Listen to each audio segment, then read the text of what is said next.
एक गांव के किनारे पर एक पुराना खस्ताहाल बंगला मौजूद था। गांव के लोग कहते थे कि रात को वहां से किसी बच्ची के रोने की आवाज आती है और कभी कभी खिड़कियां खुद ब खुद खलती बंद होती हैं। 3 दोस्त अली, बबलू और सारा बहुत बहादुर और तजस्सुस वाले बच्चे थे। इन्होंने फैसला किया कि वो बंगले की हकीकत जानकर रहेंगे। एक दिन वो दोपहर को चुपके से बंगले के अंदर दाखिल हो गए। दरवाजा खुद ब खुद चरचराते हुए खिला और अंदर ठंडी हवा चलने लगी। फर्श पर धूल, दीवारों पर पुरानी तस्वीरें और कमरे के बीच में एक बोसीदा झूला था जो आहिस्ता आहिस्ता हिल रहा था, हालांकि कोई वहां नहीं था। अचानक एक गुड़िया गिरने की आवाज आई। सारा ने वो गुड़िया उठाई, इसकी आंखें बंद थीं। जैसे ही अली ने कहा, ये तो आम गुड़िया लगती है, गुड़िया ने आंखें खोल दी और बोली, मेरा नाम आरफा है, मुझे यहाँ से निकालो। बच्चों ने चीख मारी मगर दरवाजा बंद हो चुका था। अब उनके पास एक ही रास्ता था, बंगले का राज मालूम करें ताकि बाहर निकल सकें।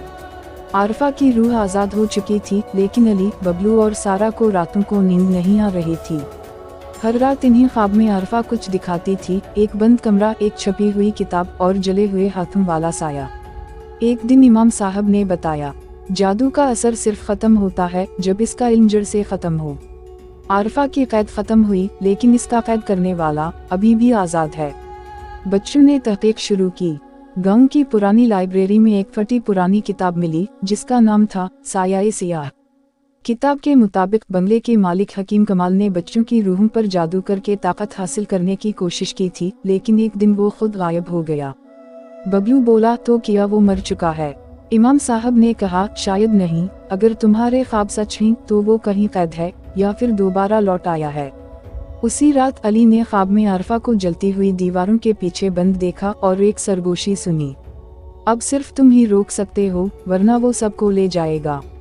अली, सारा और बबलू ने बंगले का पीछे वाला रास्ता इस्तेमाल किया जो एक खुफिया सुरंग की तरफ जाता था। सुरंग में हर तरफ जले हुए कागजात, खून के धब्बे और एक पुरानी चौकी पर जादुई निशान बने थे। एक कोने में बंद लकड़ी की अलमारी से गरजदार आवाज आई, तुमने उसे आज़ाद किया, अब मेरी बारी है।